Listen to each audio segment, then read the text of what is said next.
Cool. My first question then is just I like to talk about like why people believe God exists, like the claim God exists. So I mean, like, and I'll just kind of go straight forward. Like, do you believe God exists? Yeah. Okay. And then how confident are you that God exists? Like, if you could put your confidence level between like 1 and 100, where would you put yourself? I don't know, man. I don't know. Like hypothetical numbers, I don't know. I'm extremely confident. Is the best way I can put it. And I mean, I don't know a number. I have no idea. I mean, of course, and here's why I said I would normally say probably 99% if I had to pick a number. And the only reason I say that is not because I'm I'm obviously not 100%. I don't have anything physical that I can hand you that says, see, it's signed by God. Obviously exists, but at the same time, from all the things that I have personally been through, experienced, seen, believed, read, all these things together, I don't. There's moments where I can have a doubt, but it's gone from my head because of all the past experiences. Like there might be a moment where I'm just like, well, maybe, but then at the same time, then I'm like, well, no, because this, or whatever. So I'm extremely confident that there is, but at the same time, I'm not arrogant enough to say that yes, there absolutely is, and you guys are dumb for not believing that. You know what I mean? Like, I fully understand why people don't, but at the same time, I just have so many internal, I guess, reasons for why I personally believe that. I couldn't put a number on it, but it'd be over 50%. Sure. Well, that's great. I guess I had another question pop up while you're explaining. Are there any kind of like defining characteristics that you would give God, or like what separates the God that you believe in from, I don't know, like a pantheistic God or something like that? Yeah. Well, obvious. I mean, I'm sure if you've read, I'm sure you heard like the omnipotent, the omnipresent. He's got the omnis. That's part of it. But the biggest reason that this God, I guess, would be because I've heard people say like, well, why there's 4,000 gods. I don't believe in any of them. I just believe in one less than you, or whatever. But at the same time, when I hear people talk about the creation, like who created God, this is the defining thing about him that is different than any other god. He's not created. And if he was created, then there would be zero reason for me to want to believe in him in the first place. Because by definition, any created god is not worth worshiping. And this is what a lot of, I'm not saying you personally, but this is what a lot of atheists do struggle with, is the idea of something being always everlasting, eternal, there not being a beginning or an end to it. There's always, when you say that something came first, or that you believe that, like, I think God is timeless, and it's very hard to wrap your head around. Even myself, it's hard to wrap my head around, even though I believe it. It's just the idea that time doesn't apply to him. If you create time, you can't be made of it, because you can't create anything if it already exists. And so when we say that God is eternal, that he's timeless, he's omnipresent, it doesn't just mean he's in all places. It means he's in all times as well. He's past, present, and future. And he talks about that in the Bible. It does say, he says, I'm the Alpha and the Omega, the beginning and the end, the first and the last. And so the idea that, why is my God different than the other ones? It's that this God is the only God that isn't created. And if he is created, he's not worth being worshiped. He's The fact that he is the beginning of all things and creates all things is why I would only worship that God. That's the only one that has the, see, I guess it's like to try to sum it up real quickly, any other God would basically be a lowercase g. The reason he's the uppercase G is because he is God, he's not a God. And So I guess like, that's kind of the difference. yeah, and so every other God then, but I guess, so within your view, by definition, then every other God must have been created by people. Yeah, yeah. I mean, yeah, like any other god that you would speak of, usually, even as far as Zeus, this is one thing, because they say, well, he's just a part of mythology like Zeus and Thor. Well, the difference is Zeus had a weakness. They all have weaknesses, and the God of the Bible does not. There is no weakness. You can't harm him. You can't hurt his feelings. You can't, like, a lot of people think that we need to praise him, or why does he need praise? Why does he need us to pray? He doesn't need anything. When we do those things, it's more for our benefit than it is for him. So he doesn't need anything. He's self-sustaining. He's self present. He's he's omnificent, which is a word that I recently learned. Omnificent. Which yeah, like I said, I just recently, it means that he's infinitely creative. Oh, okay. Oh, I don't know if I've heard that one before either. right, yeah. And so I was just looking up different omnis, for instance, and Yeah. one of those were attributed to him, and I didn't even know what the word meant, so I looked it up, and I was like, well, I guess it makes sense. If he can create anything and everything, he would have to have that quality as well. And so I think when we talk about that God of the Bible, it's not just about that story and that book.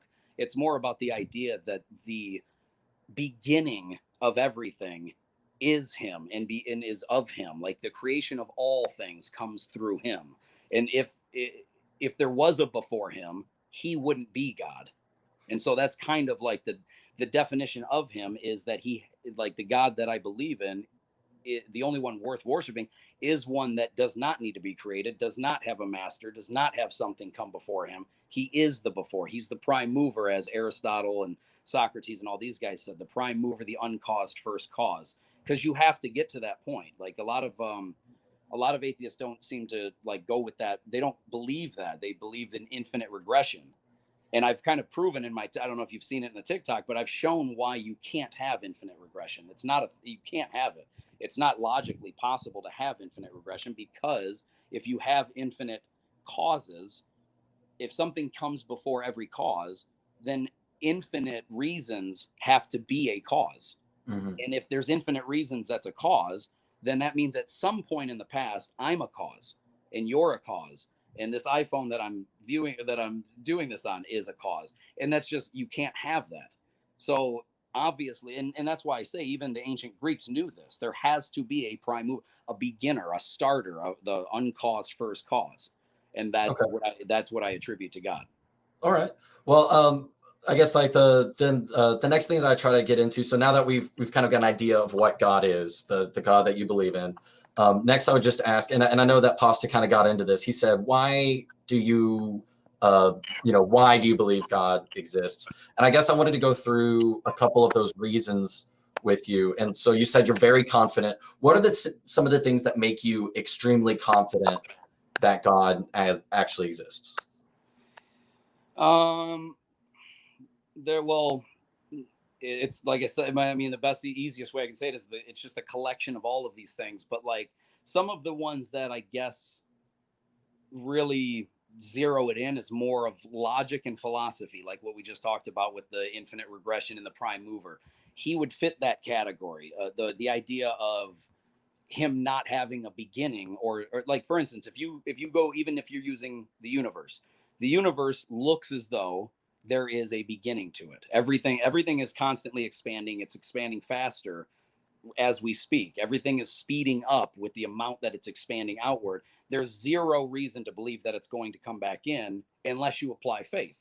You have to imagine that that's going to happen, because there is no evidence that says that the universe will ever collapse back on itself. There's nothing in the universe that shows that there would be a reason for it to come back. Now it could. I'm not saying it won't and it can't. I'm just saying it doesn't look as though that's going to happen. It looks like it's inflating like a balloon, and everything is, if you look at it out in every direction in space, everything has a red shift to it. Everything is moving away from us, but not just us. Everything's moving away from everything. And so it's got to be like, that means that just like a balloon, if it contracted, it would come back to one point. And that's what we call the Big Bang. That's the beginning. That seems to be the start of time, space, and matter. Now, I'm not saying that is the beginning of time, space, and matter. Right. I wouldn't either. But it does appear to be that way, even according to the leading atheist scientists and cosmologists. And Right. so, It appears to be the start, even though philosophically, well, not only philosophically, it's just that that's the start of what we can observe. Anything that happened, and it's likely that things were happening before then. We just can't know anything about it. exactly. And I believe that things were happening before then too. I just believe that they were involving God, and that they were in a different realm, which because he's outside of our universe. If you think about it, if God exists, if the God that I'm talking about does exist, then he has to be outside of our universe in order to make it. Because like it's just like your computer. Like the guy that made the first computer isn't inside the computer running around changing the buttons and hitting buttons and stuff. He's outside of the computer, and he set the computer in motion to be able to operate. It has an operating system. And so if you look at the universe and say that that is the beginning of time, space, and matter, at least as far as we can tell, then whatever created time, space, and matter has to be, logically, it has to be timeless, spaceless, and immaterial. So when Okay. you think of any kind of a force or any being or anything that is timeless, meaning it doesn't have a beginning or an end, is spaceless, is unaffected by space, doesn't, nothing can affect it, nothing can, inside and out of it, and immaterial, meaning nothing, no matter. There's no matter, there's no space, and there's no time. That to me sounds exactly like the traits of what you would see with God. And then to add in power, because whatever created this universe is obviously ultimately powerful, has to be, to make something this dramatically massive and huge, and all the laws and physics and order that there is to the universe. Whatever this force was that I believe is God, whatever that force is timeless, spaceless, immaterial, and powerful. And if you think that it's an inanimate object, meaning it doesn't have a mind or it doesn't choose to do anything, well, then you would have to come up with some other forces before that force to put that force into motion. And so when you go back that far and you look at how it's timeless, spaceless, immaterial, powerful, and I would say personal, because it had to choose to do all these other things. If you take those 5 traits, that perfectly describes God. And it really gives a good example and reason, a logical reason. Now, like I said, I can't prove that it is God, but what I'm saying is, in my mind, logically, that does fit the bill. So I think that brings up an interesting. Yeah, I think that brings up an interesting question. I was going to ask that my kind of follow up to that question is, if you didn't have logic or philosophy, or like if you didn't know anything about the Big Bang, if you didn't know anything about cosmology or philosophy, would you still put yourself at that high confidence that God actually exists? I don't know if it would quite be as high or as low. I don't know. I mean, I've always believed in God long before I ever knew any of that stuff.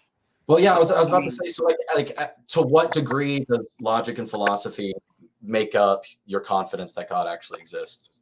Well, I don't know. I mean, like I said, it's a collection, I mean, those are big, but here's the thing is, like, when I was younger, I still had a high degree of confidence that God existed, just from other things that weren't involving that amount. I've always been a very logical person, as far as, like, my dad was always constantly preaching about logic. He loved he loved Spock from Star Trek, and like logic was always a big deal for me growing up, because it's the only thing in the world that helps you do and solve everything else. Because if something isn't logically possible, it can't exist. Like, for instance, a married bachelor, it's not logically possible, so you'll never see one. And you know that regardless if science can prove that or not. It's a fact based on the contradictory elements of what they both mean. Same thing as a one-ended stick, Right. But square circle, things like that. What I'm really trying to get at is, like, what are the things that build you up to a high confidence level? So if logic and philosophy, if without those things, so like say I have like a meter here of confidence that God exists, all right? And if you're telling me that logic and philosophy without those things, if this doesn't change, I'm really, I guess, more interested in what gets you up to that point. Like, what are the different things? So you said it's a collection of things. So I'm down for it. All of them would get me up to there, but I mean, like I said in the opening, that to me, it's like a puzzle. If you throw 1,000-piece puzzle onto the table and just random puzzle pieces, it doesn't look like anything. It doesn't mean anything. But when you start taking each individual puzzle piece and putting them together, now you start seeing a picture. So to answer your question, none of them on their own would get me to where I'm at. It's like a table. One leg of a table is not going to hold up the table. You need all 4 tables. You know what I mean? So it's all of them combined are what get me to where I'm at. But if I just one thing, and I don't know, it's going to convince you. Right. And so I'm starting to think about people. Are there any conspiracy theories that you just know are like wrong, or like any of them that are just like stupid and everything? Like, do you believe that we went to the moon? Yeah. Okay. I mean, I think so. I mean, I would never say that like I guarantee it, but no, I mean, I believe it. Like, myself, I bet myself, like, I'm over 90% sure that we went to the moon. Right. Now, there's plenty of people in the United States, and you can tell me if you disagree, there are plenty of people in the United States who make the claim. They're like, look, we've got this evidence, we've got photos, and like we know that they had the technology to create video. NASA's covering it all up. Right. If they said, I can't give you any one definite piece of proof, but here is a body of evidence or a body of things, and none of them on their own can do anything, but they're kind of using the same method. They're saying there's a body of evidence which says we didn't go to the moon. Do you think that they should be just as justified in their belief that we didn't go to the moon as you are that God actually exists? Well, I think you need to, it depends on what the evidence is, or it depends on what logic they're producing. Because, like, I hear flat earth. I'm not a flat earther. So I know a lot of people think that if you're a Christian, you believe that the earth is flat. I don't know where I'm. Never heard that. Yeah. It's so, no, I get that all the time on my channel, which is unbelievable, because it even says in Isaiah 40-22 that the earth is round. So I don't know where they would, or it says the earth is as a circle. But if you look in the actual ancient Hebrew text, you'll see that the word that is used to mean circle is actually more of a 3D/ball type. There's depth to it. It doesn't mean a flat plane. Right. It doesn't mean a stage, and I've heard people say that, but if you actually look up the word that's used, you'll see the definition. It's round. It's a sphere. So then let me just kind of cut down again into kind of like the reasons. Is there a single part of that collection of information that if you were to lack it, if it was to be missing, or if it wasn't true, what would that piece of evidence be? Or what is that main component of that collection? Yeah. You mean like what piece of evidence, if I found out was false, would make it all fall apart? That's a really good rephrasing. Yeah. I would say if you could prove that Jesus did not resurrect, then I would say the entire Bible is not even relevant. The problem is you can't. That's one thing that I like about the Bible, is that there is 0 sentences in the Bible that are proven to be false. Now, there's a lot of sentences in the Bible that are believed to be false, but none of them have been proven without a shadow of a doubt that they're false.